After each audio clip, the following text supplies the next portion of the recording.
उत्तर प्रदेश के संत कबीर नगर में ब्रिटिश मौलाना शमशुल हुदा पर ईडी का शिकंजा कसता जा रहा है।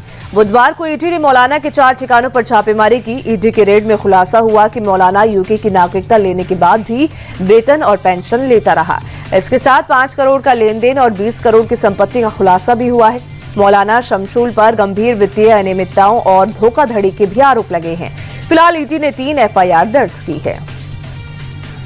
यूपी की मुजफ्फरनगर में पुलिस को बड़ी सफलता मिली है। पुलिस ने कुख्यात अपराधी को एनकाउंटर में मार गिराया।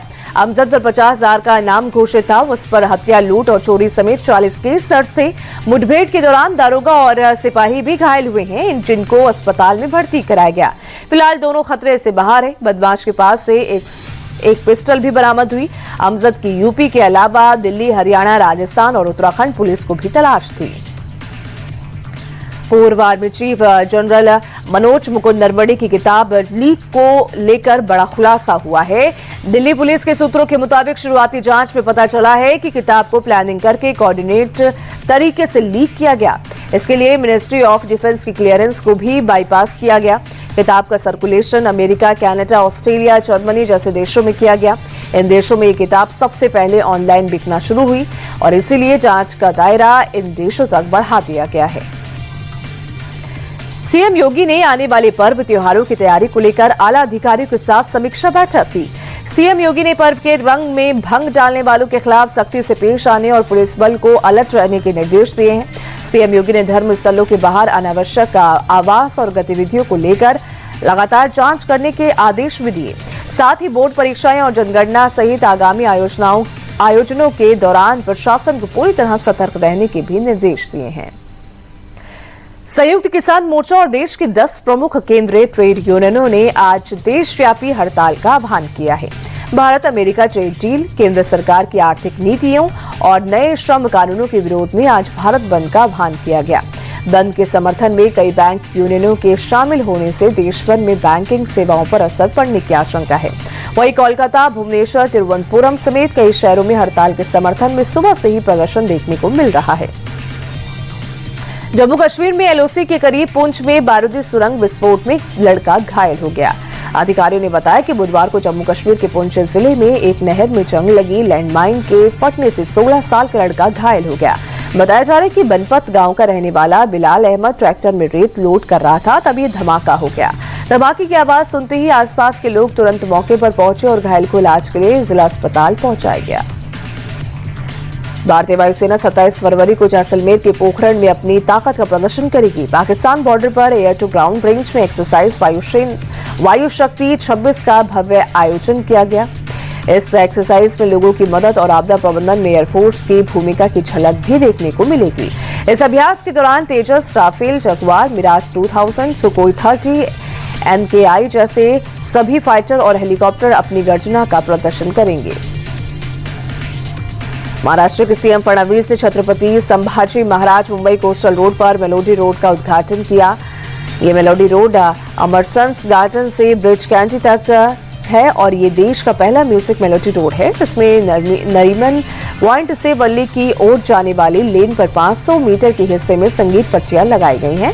जब कोई गाड़ी 70 से 80 किलोमीटर प्रति घंटे की रफ्तार से रोड पर मौजूद इन पट्टियों पर गुजरती है तो टायरों के घर्षण से फिल्म स्लमडॉग मिलियनेयर का मशहूर गीत जय हो सुनाई देता है।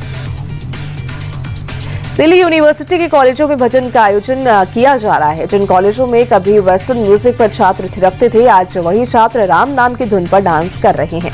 दरअसल दिल्ली सरकार डीयू की 8 कॉलेजों में भजन का आयोजन कर रही है। दिल्ली सरकार 20 फरवरी को अपने 1 साल पूरे होने पर भजन करा रही है। भजन क्लबिंग का सारा खर्च दिल्ली सरकार उठाएगी। कॉलेज प्रशासन के मुताबिक भजन क्लबिंग का उद्देश्य है छात्र अपनी सभ्यता और संस्कार से जुड़े रहें। उत्तर प्रदेश के मुजफ्फरनगर में उस वक्त हड़कंप मच गया जब बारात पर कुछ लोगों ने हमला कर दिया। दबंगों ने लाठी डंडों से लोगों की जमकर पिटाई की। हमले में दूल्हे समेत परिवार के कई लोग घायल हो गए। बताया जा रहा है कि दूल्हा और बारातियों पर बीजेपी समर्थक होने की वजह से हमला हुआ। सभी घायलों को अस्पताल में भर्ती कराया गया है। फिलहाल पुलिस पूरे मामले की जांच कर रही है।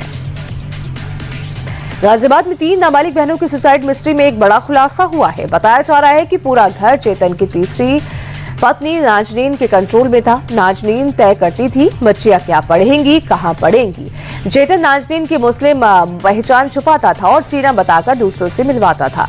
जिस दिन तीनों बहनें बालकनी से गिरी थी, उसी दिन लिफ्ट में नाजनीन ने चेतन की पहली पत्नी सुजाता को थप्पड़ भी मारा था।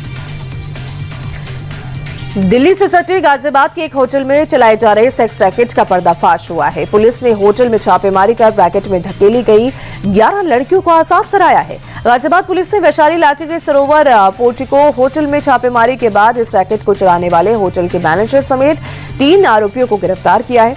रैकेट में शामिल 4 और लोग मौके से फरार हो गए। पुलिस उनकी तलाश कर रही है। पटना सिविल कोर्ट को एक बार फिर से बम से उड़ाने की धमकी मिली है। धमकी मेल के जरिए दी गई है, जिसके बाद पुलिस अलर्ट हो गई है। सुरक्षा को देखते हुए कोर्ट के बाहर पुलिस फोर्स तैनात कर दी गई है। साथ ही कोर्ट परिसर में तलाशी अभियान चलाया गया। हालांकि सर्च ऑपरेशन में कुछ भी संदिग्ध नहीं मिला है। यह 7वीं बार है जब पटना सिविल कोर्ट को बम से उड़ाने की धमकी मिली है। इससे पहले कल भी धमकी मिली थी। दिल्ली मेरठ एक्सप्रेसवे पर गाजीपुर बॉर्डर के पास एक भीषण सड़क हादसा हुआ है, जहां एक कार खड़ी ट्रक से टकरा गई। हादसे में 2 महिलाओं की मौत हो गई और बताया जा रहा है कि कार में पूरा परिवार देहरादून से दिल्ली लौट रहा था। तभी सुबह सुबह ये टक्कर हुई। टक्कर में घायल 2 बच्चों और ड्राइवर को अस्पताल भेजा गया है। हरियाणा के रोहतक में पुलिस और बदमाश के बीच मुठभेड़ में हिमांशु भाऊ गैंग का बदमाश घायल हो गया है। सांपला थाने के बेरी रोड पर यह मुठभेड़ हुई। पुलिस के रोकने पर बदमाश ने पुलिस टीम पर फायरिंग करनी शुरू कर दी। पुलिस की जवाबी कार्रवाई में बदमाश के दोनों पैरों में गोली लग गई, जिसे अस्पताल में भर्ती कराया गया। वही मुठभेड़ के दौरान बदमाश ने एसआई विनोद पर गोलियां दागी थी, लेकिन बुलेट प्रूफ जैकेट की वजह से एसआई की जान बच गई। सेंट्रल मुंबई के बाईकुला में एक 18 मंजिला इमारत जयकृपा टावर में बड़ा हादसा हुआ। बीती रात करीब 10 बजे टावर की 4थी मंजिल से लिफ्ट गिरने से 5 लोग बुरी तरह से घायल हो गए।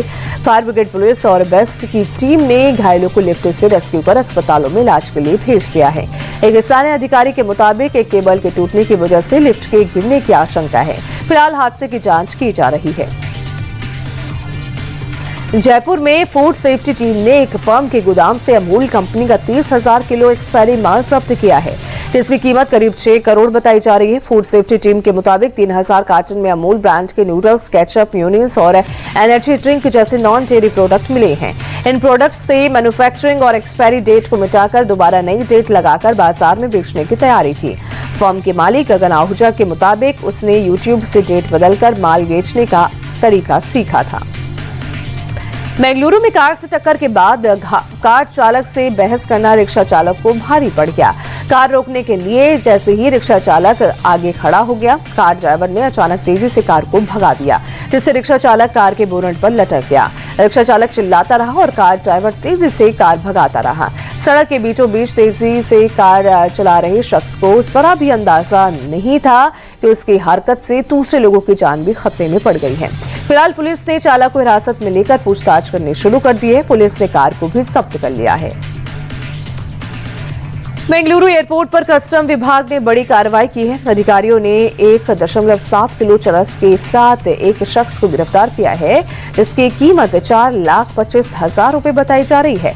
आरोपी बैंकॉक से चरस ला रहा था। कैंची और मिठाई के पैकेट चरस छिपा रखी थी। फिलहाल पुलिस ने आरोपी के खिलाफ एनडीपीएस एक्ट के तहत केस दर्ज कर लिया है।